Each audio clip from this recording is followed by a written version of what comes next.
করছিলাম আমাদের দ্বিতীয় তিমথিয় তার 3 অধ্যায় থেকে, দ্বিতীয় তিমথিয় তার 3 অধ্যায় থেকে আমরা আলোচনা করছিলাম। আমাদের আলোচনাটা একটু দীর্ঘমেয়াদী হচ্ছে, কিন্তু আমরা একটু গভীরতায় আলোচনা করছি কেন বাক্যের যে নির্যাস সেটাকে সম্পূর্ণভাবে আমরা পেতে পারি। আপনি দেখবেন যে যখন আখ মাড়াই করা হয়, আখ মেশিনের মধ্যে দিয়ে যে আখটা যায়, যিনি মেশিনটা চালাচ্ছেন তিনি কিন্তু বারবার করে ওই আখটাকে মেশিনের মধ্যে তিনি ইনসার্ট করেন, ঢুকিয়ে দেন এবং সেটা বারবার করে রস নিংড়াতে থাকে ততক্ষণ পর্যন্ত, রস নিংড়ানো পর্যন্ত যতক্ষণ না সেটা বন্ধ হয় ততক্ষণ পর্যন্ত সেটাকে নিয়ে যাওয়া হয়, যেন একেবারে যতটুকু রস আছে টোটালটাই যেন পাওয়া যেতে পারে। আমরা বাক্যের ক্ষেত্রে ঠিক সেটাই করছি, যে আমরা অল্প অল্প করে এগোচ্ছি যেন আমরা পুরো নির্যাসটা, পুরো যে রসটা সেটাকে যেন আমরা পেতে পারি। এই কারণেই আমরা একটু ধীর এবং স্থল গতিতে রয়েছি, আমরা তাড়াতাড়ি করে চলে যাচ্ছি না। গতদিন আমরা ওই দ্বিতীয় তিমথিয় তার 3 অধ্যায়ে আমরা দেখেছিলাম 5টা ওকে সেই চারিত্রিক বৈশিষ্ট্য, নেগেটিভ, নেতিবাচক শেষকালে মানুষদের মধ্যে দেখতে পাওয়া যাবে। ইন জেনারেল নারী এবং পুরুষ সকলের মধ্যে এটা দেখতে পাওয়া যাবে। অতএব আমরা আলোচনা করেছিলাম গতদিন ক্ষমাহীন পর্যন্ত, তাই তো? আজকে আমরা আলোচনা করব যে অপবাদক, অজিতেন্দ্রীয়, প্রচণ্ড, সদ্বিদ্বেষী, ওকে, বিশ্বাসঘাতক। ওকে, আমরা আলোচনা করছি আজকে 5টা নিয়ে। অপবাদক, শেষকালে মানুষ অপবাদক হবে। আর এই অপবাদক, এটা কি অন্য ভার্সানে কি বলছে? কারোর কাছে অন্য কোনো বাইবেল ট্রান্সলেশন আছে কি, ভার্সান আছে কি? আমি দেখছিলাম মোবাইলে, সেখানে সহজ ভাষায় রয়েছে পরচর্চাকারী। অপবাদক যেখানে অন্য ভার্সানে বলছে পরচর্চাকারী, তার মানে অন্যের চর্চা করে এমন ব্যক্তি, অপরের চর্চা করে এমন ব্যক্তি। এটাকে উইলিয়াম কেরি ভার্সানে বলা হচ্ছে অপবাদক। অপবাদক, প্রিয় ভাই বোন, এই অপবাদককে ইংরেজি শব্দে বাইবেলে রয়েছে স্ল্যান্ডারার। অপবাদক হচ্ছে স্ল্যান্ডারার, ঠিক আছে? যে কুৎসা রটায়, যে কুৎসা রটায় সেই হচ্ছে অপবাদক বা পরচর্চাকারী বা কারিণী। পরচর্চাকারী বা পরচর্চাকারিণী, অপবাদিকা বা অপবাদক। এখানে অপবাদক বলেছে, আমি এই কারণে বললাম যে এটা হচ্ছে জেনেরিক টার্ম, তার মানে মেয়ে এবং ছেলে উভয়ের ক্ষেত্রে এই শব্দটা ব্যবহার করা হয়েছে। অপবাদক মানে কেবলমাত্র ছেলেদের ক্ষেত্রেই বলা হচ্ছে না, এটা অপবাদিকা মেয়েদের ক্ষেত্রেও একইভাবে বলা হচ্ছে। যেমন যখন বাইবেলে বলছে ম্যান, এই যে শব্দ, যেটা হিব্রু শব্দ বলছে এডাম, ADAM, এটা কিন্তু জেনেরিক টার্ম, জেনেরিক টার্ম, উভয়ের মধ্যে এটা বলা হচ্ছে। সুতরাং আসুন আমরা এখানে দেখি যে কুৎসা রটায় সে হচ্ছে অপবাদক বা অপবাদিকা বা পরচর্চাকারী কিংবা পরচর্চাকারিণী। অর্থাৎ যে জিনিসটা নয় সেই মন্দ জিনিসটা খুব দ্রুত আকারে ছড়িয়ে পড়ে, ভালো জিনিসটা ছড়িয়ে পড়ে না। ধরুন আপনার ছেলে বা মেয়ে যদি মাধ্যমিকে বা উচ্চ মাধ্যমিকে ফার্স্ট হয়েছে, ইয়ের মধ্যে, জুনের মধ্যে কিংবা ডিস্ট্রিক্টের মধ্যে, তাহলে কিন্তু সেটা যতটা না তাড়াতাড়ি ছড়াবে।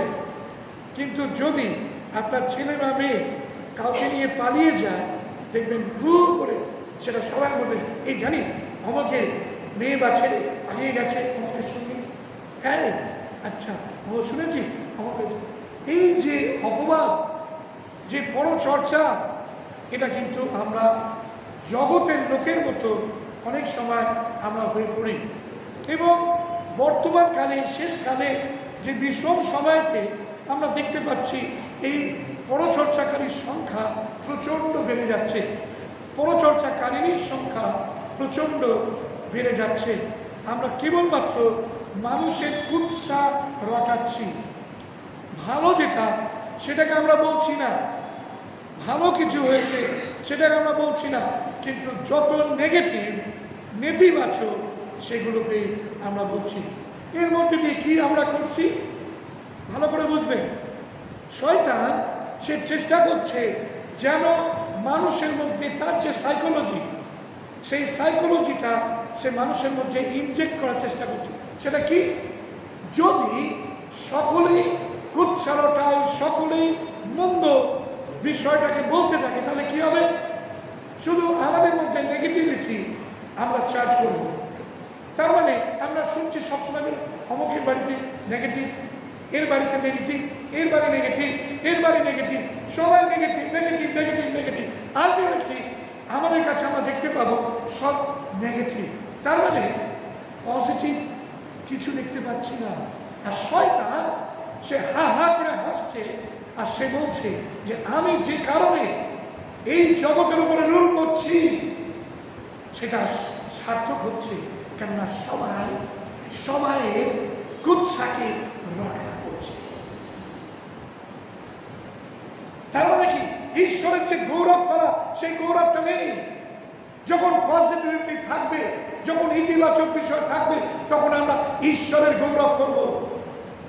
কিন্তু যখন নেগেটিভ, যখন নেতিবাচক, কুৎসা, চারিদিকে শুধু কুৎসা, তখন আমি আর ধন্যবাদ করতে পারবো না। কেন? কুৎসা নিয়ে কি ধন্যবাদ করবো? প্রভু তোমায় ধন্যবাদ করি তার বাড়ির মেয়েটা পালিয়ে গেল, প্রভু তোমায় ধন্যবাদ করি তার বাড়ির ছেলেটা পালিয়ে গেল, প্রভু তোমায় ধন্যবাদ করি তার বাড়ির ছেলেটা একটা মার্ডার কেসে ধরা পড়েছে। কি আমরা কি বলতে পারবো? হ্যালো, আমরা বলতে পারবো না, কেন? সেটা নেতিবাচক। প্রিয় ভাই বোন, সেই কারণে যে কুৎসা রটানো, এটা থেকে আমাদের বিশ্বাসীদের, মণ্ডলীর ভাই বোনদের দূরে থাকতে বলা হচ্ছে। জগতের লোকেরা তারা কুৎসা রটাবে, কিন্তু আমরা যেন কুৎসা না রটাই। তাহলে আমরা কি করব? আমরা প্রার্থনা করব। গতকাল আমরা আমাদের নিউ আলিপুর চার্চে আলোচনা করছিলাম লোকলিখিত সুসমাচার তার 6 অধ্যায় 27 থেকে 36 পদ। ওখানে যিশু তিনি কিছু বলছেন।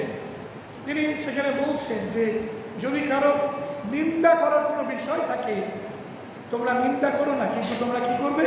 তোমরা আশীর্বাদ করবে। তোমরা নিন্দা করবে না, কিন্তু তোমরা আশীর্বাদ করবে। তাহলে তোমরা স্বর্গস্থ পিতা পরাৎপরের সন্তান বলে তোমরা পরিগণিত হবে। প্রিয় ভাই বোন, তাই আসুন আমরা যেন কুৎসা না রটাই, আমরা যেন অপবাদক না হই, অপবাদিকা না হই, কিন্তু আমরা যেন প্রভুর কাছে প্রার্থনা করি তাদের জন্য, যে প্রভু তুমি দয়া করো, তারা পড়ে গেছে, তারা যেন উঠে আসে। মণ্ডলীতে আমরা যদি বলি, আজকে যেমন আমি বলেছি যে ইয়েদের বিষয়তে, আমাদের অনিতা দেবীর বিষয়, আমি কিন্তু কুৎসা রটাইনি। আমি আপনাদের কি বলেছি? আমরা প্রার্থনা করব এই পরিবারটির জন্য। আমরা এই পরিবারটির সঙ্গে আমরা একীভূত হব। তারা দুঃখের মধ্যে দিয়ে যাচ্ছে, তারা কষ্ট করছে, আমরাও তাদের জন্য প্রার্থনা করে তাদের বোঝা, তাদের দুঃখের অংশী হব। সেই জন্য প্রার্থনা না করে আপনি কুৎসা রটাবেন, এটা কিন্তু দিয়াওয়ালের কাজ। মণ্ডলী, আপনি অপবাদক হবেন না, আপনি অপবাদিকা হবেন না, আপনি রটনা রটাবেন না, কিন্তু আপনি প্রভুর কাছে সেই কথাটা বলুন। জানেন, যদি আমাদের বলতে হয় কিছু, তাহলে আমরা সেই ব্যক্তির কাছে ডাইরেক্টলি যাই। যদি আমরা চাই যে তার জীবনে একটা সংশোধন আসুক, তাহলে আমরা কি করবো? বিশ্বাস হিসাবে আমরা তার কাছে যাব, তাকে গিয়ে বলবো, ভাই বোন, এই বিষয়টা আমি দেখতে পাচ্ছি যে আমি প্রার্থনা করছি তোমার জন্য, তুমি এটা ঠিক করে না, তাতে করে ভালো হবে, আমরা বেড়ে উঠতে পারবো। কিন্তু এটা নয় যে একে ওকে সবাইকে সে বিষয়টা নিয়ে উৎসাহ রাখানো, বলা অমুকজন অমুক কিছু বলেছে, দরকার নেই। বরঞ্চ তাকে ডেকে বললে সংশোধনগুলো একটি কাজ হবে এবং তাতে ঈশ্বরের মহিমা হবে। দ্বিতীয়টা আমরা চলে যাই, বলছে অজিতেন্দ্রিয়। অজিতেন্দ্রিয় কথার অর্থ কি? অজিতেন্দ্রিয় কথার অর্থ হচ্ছে যে যে ইন্দ্রিয়কে জিততে পারে, ইন্দ্রিয়কে জিততে পারে বা জয় করতে পারে, সে হচ্ছে অজিতেন্দ্রিয়।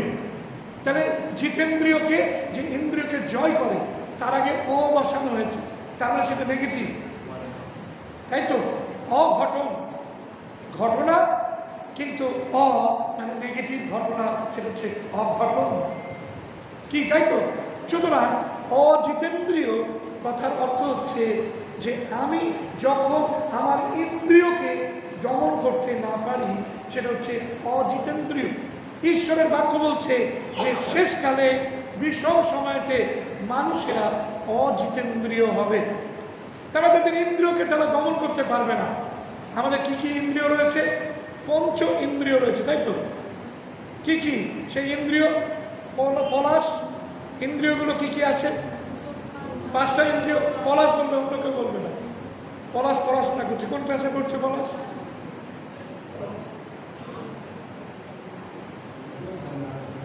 বলো।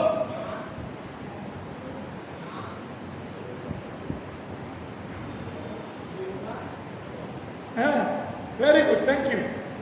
আমরা ঈশ্বর ধন্যবাদ যে পলাশ বলেছে আমাদের 5টা ইন্দ্রিয় রয়েছে, চোখ, কান, নাক, জিভ আর ত্বক। ঠিক আছে?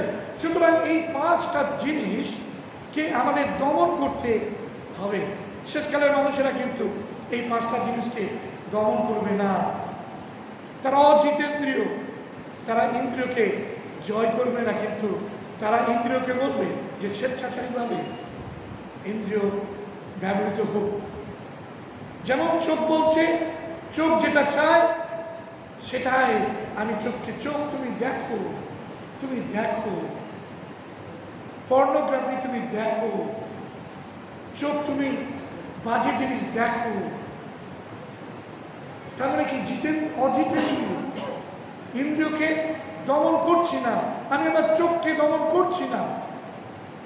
প্রিয় ভাই বোন, আসুন আমরা আমাদের চোখকে আমরা সাবধানে রাখি, আমরা আমাদের কানকে সাবধানে রাখি। ঈশ্বরের বাক্য বলছে কি? পরনিন্দা করো না, পরচর্চা করো না কান, কেননা কান দিয়ে আমরা এটা শুনি। অপবাদক কান দিয়ে আমরা শুনছি। অতএব আমাদের কানকে আমরা সাবধানে রাখি। ধন্য সেই ব্যক্তি যে দুষ্টদের মন্ত্রণায় চলে না, পাপীদের পথে দাঁড়ায় না, তারপরে বলছে কি? নির্দোষদের বসে। তো দুটো জিনিসই করছে নিন্দকদের সবাই, দুটো জিনিস। কোন দুটো ইন্দ্রিয় ব্যবহার করছি বলুন তো? দুটো তিনটে। কান দিয়ে আমি শুনছি, জিভ দিয়ে আমি বলছি। শোনা এবং বলা দুটোই কিন্তু আমি নিন্দকদের সবাই বসে আমি করছি। কিন্তু যদি আমি জিতেন্দ্রিয় হই, তাহলে আমি নিন্দকদের সবাই বসবো না, কেন? কান এখানে ইনভলভ হয়ে যাবে।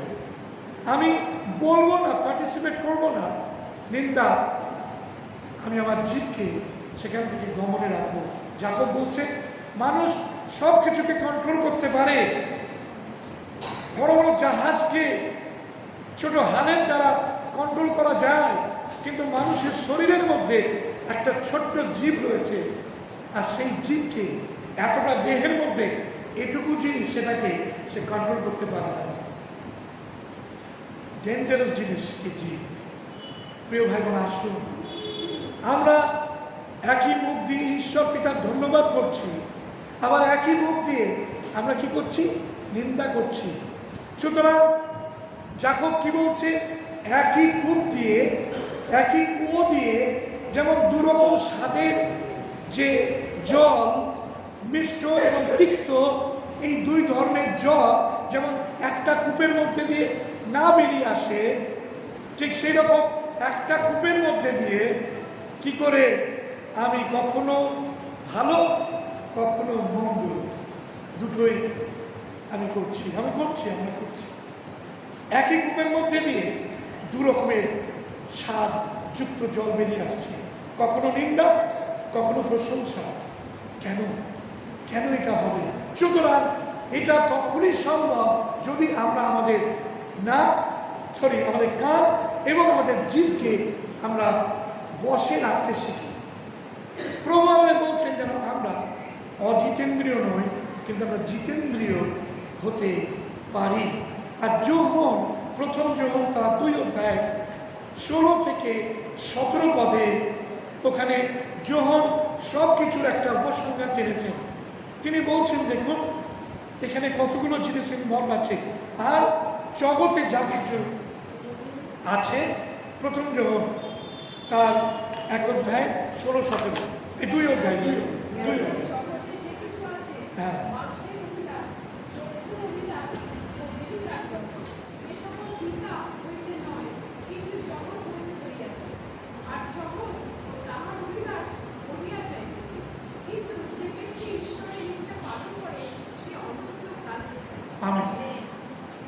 সুতরাং যখন তিনি সব কিছুর একটা উপসংহার টেনে তিনি বলছেন যে এই জগতে যা কিছু আছে তা হচ্ছে চক্ষুর অভিলাষ, মাংসের অভিলাষ, জীবিকার দর্প, এবং এগুলো পিতা থেকে নয়, ঈশ্বর পিতার থেকে নয়, এগুলো জগৎ থেকে এসছে।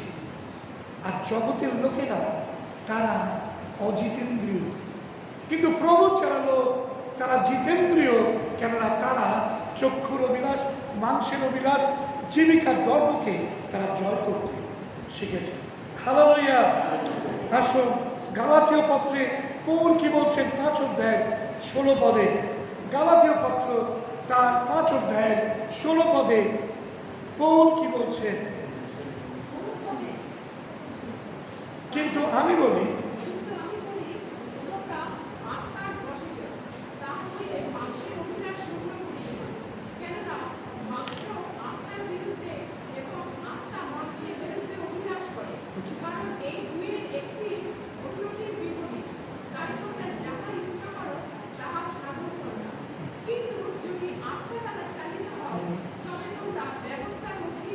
আমেন। তাহলে ওখানে দেখুন পৌল গালাতীয় পত্রে পরিষ্কারভাবে তিনি বলছেন, যদি তোমরা মাংসের অধীনে থাকো তাহলে তোমরা আত্মার বশে চলতে পারবে না। আর যদি তোমরা আত্মার বশে চলো তাহলে মাংস তোমাদের উপর কর্তৃত্ব করবে না। কেন এই দুটো একটা আর একটার অপোজিট, এই দুটো কখনো একসঙ্গে থাকতে পারে না। তেল এবং জল দুটো একসঙ্গে আপনি মেশাতে পারবেন না। জলের উপরে তেলটা সবসময় ভেসে থাকবে। প্রিয় ভাই বোন, যারা প্রভুতে, যারা আত্মাতে চলে, তারা ওই জগতের মধ্যে তারা কিন্তু ওই তেলের মতোই ভেসে থাকবে, তারা কখনোই মিশে যাবে না। প্রিয় ভাই বোন, যারা আত্মাতে চলে তারা কিন্তু জগৎ থেকে নিজেদেরকে পৃথক করতে পেরেছে, ইন্দ্রিয়কে তারা দমন করতে পেরেছে। আসুন ভাই বোন, আমরা অজিতেন্দ্রিয় হই, আমরা যেন দমন করতে পারি।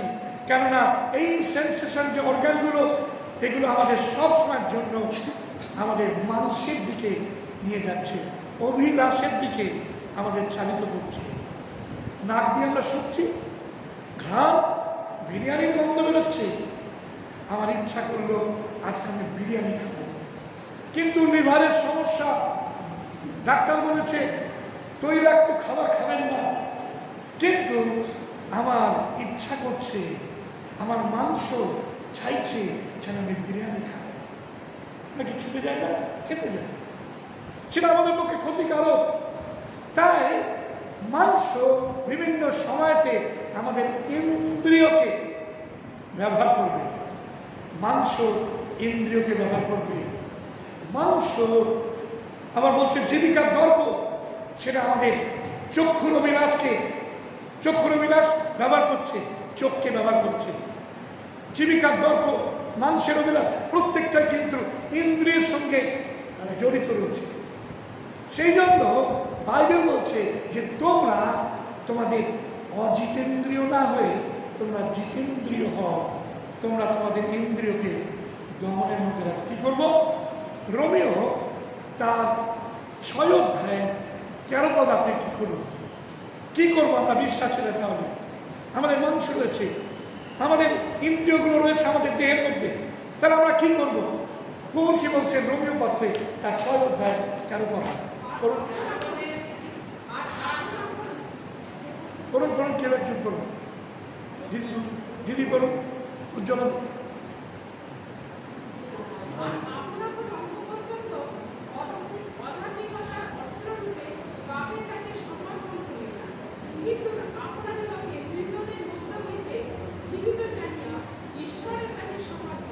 হালেলুয়া। ওখানে পরিষ্কারভাবে প্রভু বলছেন যে আপন আপন অঙ্গ প্রত্যঙ্গকে, এবং এই অঙ্গ প্রত্যঙ্গগুলো কিন্তু প্রত্যেকটায় কিন্তু ওই ইন্দ্রিয় ইয়ে করছে, তাই না? সেন্সেশন অর্গানের সঙ্গে সবটাই। চোখটা অঙ্গ, নাকটা অঙ্গ, জিভটা অঙ্গ, হাতটা অঙ্গ, তার মধ্যে চামড়া রয়েছে, ফ্লেশ। প্রিয় ভাই বোন, আমাদের অঙ্গ প্রত্যঙ্গকে আমরা কি করব? আমরা অধার্মিকতার অস্ত্ররূপে শয়তানের কাছে সমর্পণ করব না। কেন? তার কাছে সমর্পণ করলে সে সেটাকে নিয়ে খুব ছিনিমিনি খেলবে। একটা যদি AK-47 আপনি একটা কারোর কাছে দিয়ে দেন, যে যারা চালাতে পারে না, সে কি করবে? যাকে তাকে মেরে ফেলবে।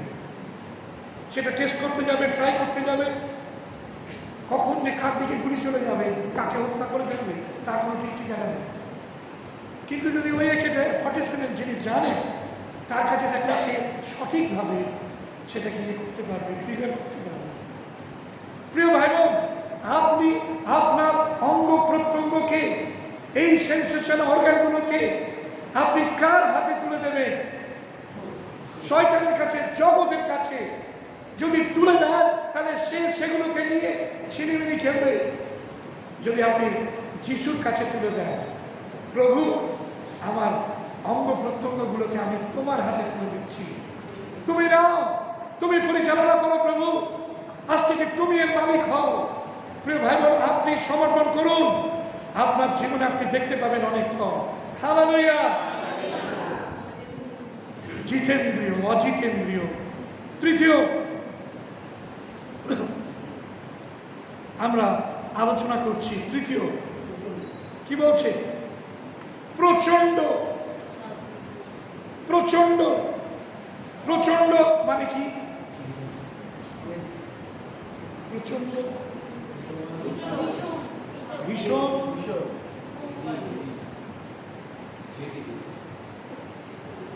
জেদ, জেদি। প্রচন্ড এখানে যে অর্থে ব্যবহার করেছে সেটা হচ্ছে জেদ। আমরা বলি প্রচন্ড রাগী, তাই না? প্রচন্ড ঠান্ডা এটা বলি না, আমরা বলি প্রচন্ড রাগী, প্রচন্ড হিংস্র। এগুলো সবই কিন্তু নেগেটিভ শব্দের সঙ্গে সংযুক্ত রয়েছে। প্রচন্ড শব্দটা কি বলছি তো? যারা টিচার রয়েছেন তারা আমার সঙ্গে, আমি ঠিক বলছি নাকি ভুল বলছি? প্রচন্ড শব্দটা সাধারণত নেগেটিভ ইয়েতে আমরা ব্যবহার করে থাকি। এখানে বলছে তারা প্রচন্ড হবে। শেষকালের মানুষেরা তারা এক্সট্রিম। প্রিয় ভাই বোন, বর্তমান দিনের যে ছেলে মেয়েরা রয়েছে তারা প্রচন্ড। আমার কাছে কত সময়তে কত মায়েরা বাবারা এসে বলেছে, পাদ্রীবাবু প্রার্থনা করুন আমার মেয়ের জন্য, আমার ছেলের জন্য প্রার্থনা করুন। তারা প্রচণ্ড রাগী, তারা অদম্য, তাদেরকে দমন করা যাচ্ছে না, তারা জেদি, প্রচণ্ড জেদি, যে লিমিট ছাড়া প্রচণ্ড, যেটাকে কন্ট্রোল করতে আনকন্ট্রোলেবল, তার মানে কন্ট্রোল করা যাচ্ছে না, আনকন্ট্রোল। প্রিয় ভাই বোন, শেষকালের মানুষেরা প্রচণ্ড হবে।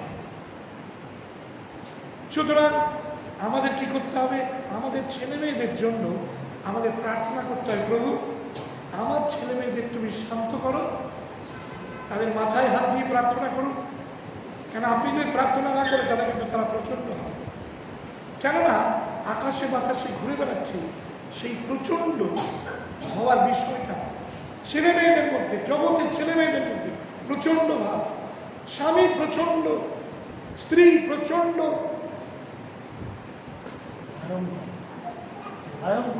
ভয়ঙ্কর। প্রিয় ভাই বোন, আসুন আমাদের খ্রিস্ট বিশ্বাসীদের কি করতে হবে? প্রভু তুমি প্রচণ্ড ভাব থেকে তুমি আমাদের সন্তানাদিকে, তুমি আমাদের স্ত্রীদের, তুমি আমাদের স্বামীদের তুমি রক্ষা করো। তারা যেন প্রচণ্ড না, তারা যেন সাবমিসিভ না। প্রচণ্ড নয়, কিন্তু তারা সাবমিসিভ যেন হতে পারে।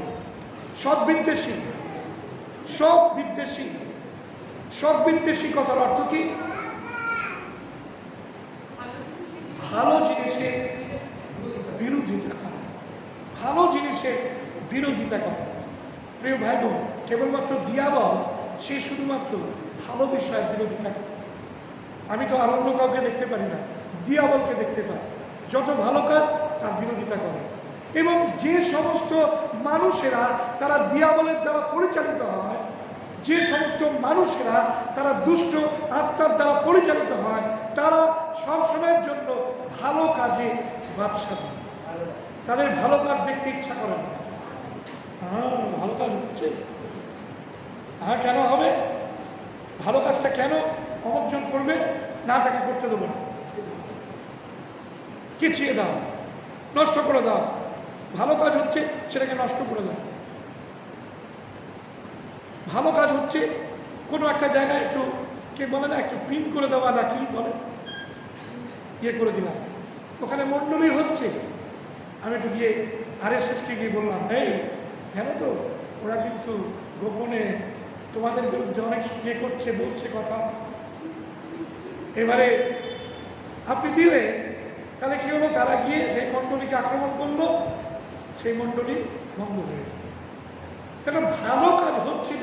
খ্রিস্ট বিশ্বাসীরা ভালো কাজ করে, তারা প্রার্থনা করে জগতের জন্য, দেশের জন্য, মন্ত্রীদের জন্য, সমাজের জন্য।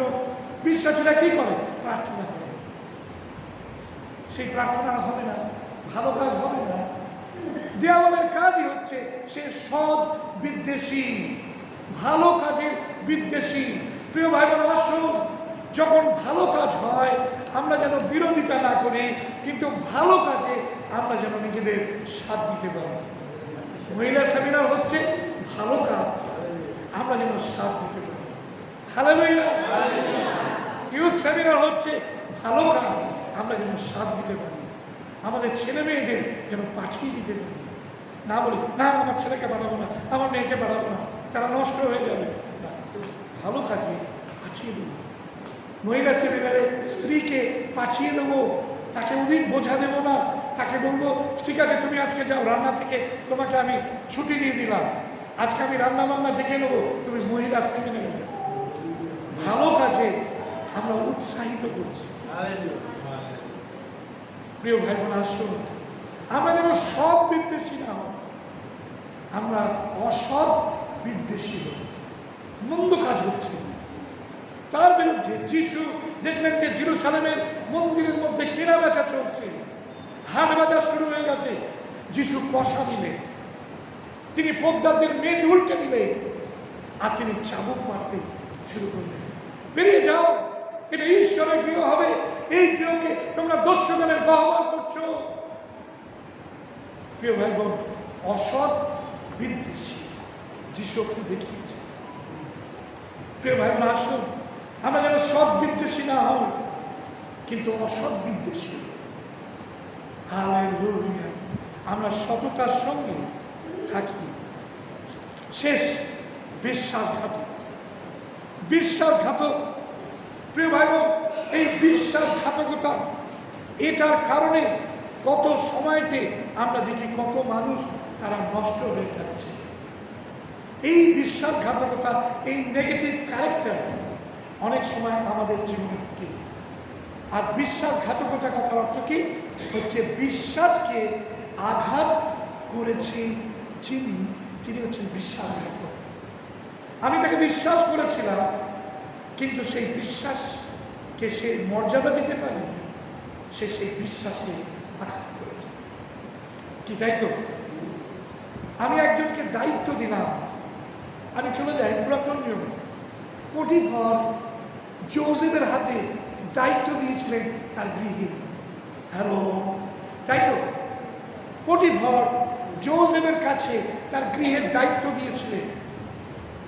আর যখন পটিফরের স্ত্রী যোসেফের কাছে এসে প্রলোভনমূলক সমস্ত কথাবার্তা বলছে, প্রলুব্ধ করছে, আর তখন যোসেফ কি বলছে?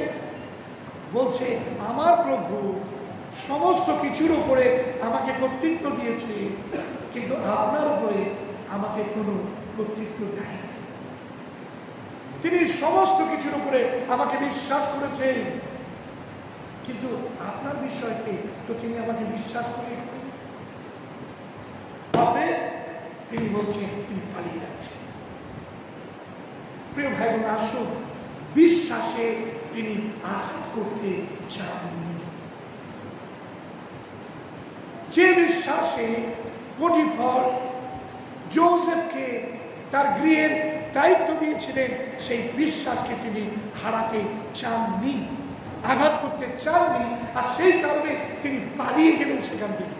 প্রিয় ভাই বোন, আসুন বিশ্বাসঘাতক যারা, তারা বিশ্বাসকে এইভাবে আঘাত করে চলে। আমরা যে বিশ্বাস করছি প্রভুকে, প্রভু কিন্তু কখনো তিনি বিশ্বাসে আঘাত করেন না। কত সময় স্পিরিচুয়ালি আমরা খ্রিস্টীয় জীবনেতে আমরা যে বিশ্বাসে চলছি, সেই বিশ্বাসে চলার ক্ষেত্রে কত ভাই বোনকে আমরা এমন ধরনের কথা বলি যে তারা বিশ্বাস থেকে সরে পড়ে। সেটাও হচ্ছে এক ধরনের স্পিরিচুয়াল বিশ্বাসঘাতকতা। যে তারা বিশ্বাসে প্রভুর পিছনে ছুটছে, তাদেরকে আমরা অবিশ্বাসমূলক কথাবার্তা বলে, সুশ্রুতি দিয়ে আমরা তাদেরকে প্ররোচিত করছি, বিশ্বাস থেকে সরিয়ে দিচ্ছি। আমরা বিশ্বাসঘাতকে কাজ করছি। প্রিয় ভাই বোন, আসুন আজকে আমরা শিখলাম যে শেষকালে বিষম সময়তে মানুষরা তারা অপবাদক হবে, তারা অধিকেন্দ্রীয় হবে, তারা প্রচন্ড প্রকৃতির হবে স্বভাবে, তারা সব বিদ্বেষী এবং বিশ্বাসঘাতক হবে। কিন্তু ঈশ্বরের বাক্য বলছে, হে ঈশ্বরের লোক, আমি তোমাকে বলি, তুমি এই সকল হইতে নিজেকে দূরে রাখো। আসলে আজকে প্রিয় ভাই বোন, এই বাক্যের মধ্যে দিয়ে কোনো বিষয় কি প্রভু আপনার সঙ্গে কথা বলেছেন? যদি কথা বলেছেন, তাহলে আজকে